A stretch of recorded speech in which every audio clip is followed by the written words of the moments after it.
बिस्मिल्लाहिर्रहमानिर्रहीम। अस्सलाम वालेकुम व्यूअर्स, AR फूड्स में मैं आपको वेलकम करती हूँ। आज हम बनाएंगे कलाकंद की खीर। कलाकंद की खीर के लिए मैंने दूध लिया है 3 किलो और ये किस तरीके से बनाई जाएगी, इसमें क्या क्या मैं चीज़ें डालूँगी, चलिए बनाना शुरू करते हैं। खीर बनाने के लिए सबसे पहले है जो है चावल लिए हैं मैंने। चावल जो है ये बड़े वाला कप जो है ये लिया है, ये बैलेंस करके लिया था मैंने। और इसको चावलों को मैंने 1 घंटा मैंने भिगो दिया था। इसमें आप कोई सा भी चावल यूज़ कर सकते हैं, चाहे तो आप इसमें जो टोटा चावल होते हैं वो भी इसमें डाल सकते हैं। और सबसे पहले इसको हाथों की मदद से इस तरीके से हम मसलेंगे अच्छी तरह 2-4 मिनट के लिए, ताकि चावल जो है अच्छी तरह से, ये देखें ये मैं मसल रही हूँ। 1 घंटा भिगोने से ये फ़ायदा हुआ कि इसको मैं यूँ मसलूँगी और चावल सारे टूट जाएंगे। इसको हाथ से अच्छी तरह मसल के डोंगा नीचे रख के तो इसको फिर मैं डालूँगी। अच्छी तरह चावलों को 2-3 मिनट के लिए मैंने अच्छी तरह से इनको मसल लिया है। ये देखें इस तरीके से बिल्कुल चूरा हो गए हैं। दूध जो है फुल फैट और क्रीम लिया है मैंने, डिब्बे वाला नहीं लिया। इससे जो है खीर और भी मज़े की बनेगी। इसको अच्छी तरह से हम साफ़ करके निकाल लेंगे ताकि हमारी खाने वाली कोई भी चीज़ ज़ाया ना हो।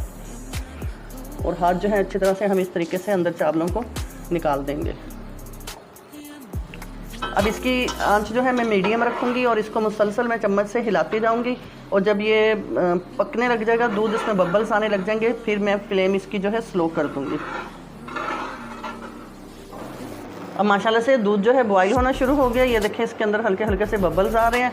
और इसकी अब मैं फ्लेम स्लो मैंने कर दी है और ये हल्की आंच पे हल्के हल्के पकता रहेगा। मुसलसल चम्मच इसमें जो है मैंने चलाया है कि कच्चे चावल जो हैं वो नीचे ना लग जाएं।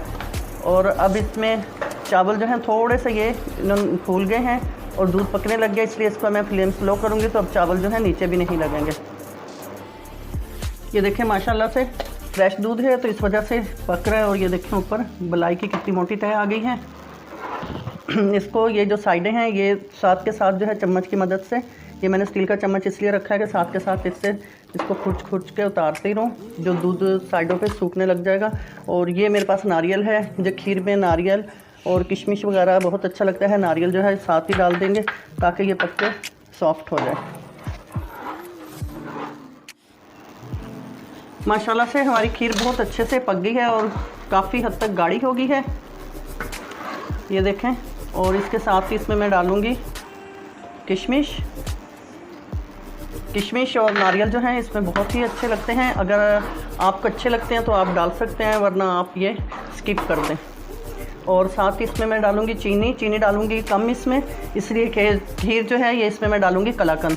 तो जितनी मैंने अभी आपको चीनी शो की है इतने ही चावल थे, बस इतनी ही चीनी डालूँगी क्योंकि कलाकंद जो है वो भी मीठी होती है।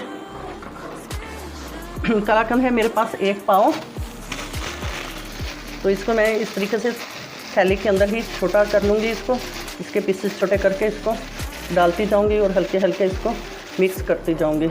और साथ ही इसके पास है मेरे पास इलायची पाउडर डाल रही हूँ। अगर आपके पास इलायची पाउडर नहीं है तो इसमें आप इलायची भी डाल सकते हैं। इलायची पाउडर लास्ट में इसलिए डाला है कि इसकी खुशबू अच्छे से खीर में से आए। थोड़ा डालते जाएंगे और इसको मिक्स करते जाएंगे, ये पकता जाएगा। और तकरीबन खीर जो है हमारी तैयार हो ही चुकी है। जो अंदर इसके पीस हैं उनको चम्मच की मदद से अच्छी तरह से दबा के उनको अंदर मिक्स कर देंगे।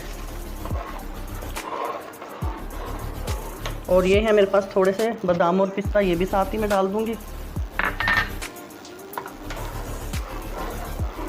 अब ये जो अंदर थोड़ी थोड़ी मिठाई रह गई है कलाकंद, तो इसको हम इस तरीके से अंदर मिक्स करेंगे। खीर माशाल्लाह से ठंडी होने के बाद और ठीक होगी, इसलिए इसको मैंने इतना ही पकाना है। और इसके साथ ही इसमें मैं डालूँगी पाइनएप्पल जो है ये भी आपकी मर्ज़ी पे डिपेंड करता है। अगर आप डालना चाहते हैं तो डाल सकते हैं, वरना आप इसको भी स्किप कर दें। लेकिन ये भी बहुत मज़े के खीर में लगते हैं।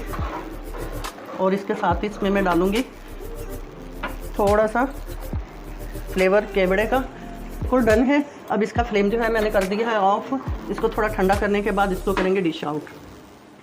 व्यूअर्स माशाल्लाह से हमारी खीर बहुत अच्छी और मज़े की तैयार हो गई है। इनको मैंने मिट्टी के छोटी कटोरियों में भी डाला है और इस मटकियों में भी डाला है। आपको जिस तरीके से चाहें आप इसको सर्व कर सकते हैं। डोंगे में भी डाला है। इसके साथ इसको करेंगे डेकोरेट करने के लिए पिस्ता बादाम जो है मैंने बारीक बारीक इनको थैली में डाल के इसको मैंने थोड़ा सा कूट लिया है। अगर आप कटिंग करना चाहते हैं इनकी तो कटिंग करके भी आप डाल सकते हैं। ये देखें माशाल्लाह से। इसके साथ ही AR फूड से इजाज़त दें। अल्लाह हाफिज़।